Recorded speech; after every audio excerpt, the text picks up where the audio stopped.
どうもありがとうございます。なにわエクスプレスです。よろしく。6月にはね、いよいよ、6月27日、昼間の2時から、厚生年金会館中ホールにおきまして初めてのコンサートを開くことになりましたね。このどうもありがとう。よろしくということで、それでは2曲目、Between the Sky and the Ground を聴いてください。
先週はごめんなさいね。いえ、来週は来ますから。来てくださいね。憲法は破りません。番黒組の田さんがいてもいなくても私はとっちります。来週もよろしくよろしく。ね、来てくださいお元気で皆様も。ね。来週もっとおもろなりますよ。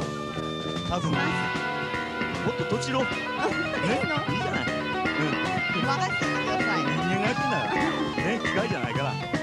楽ちん。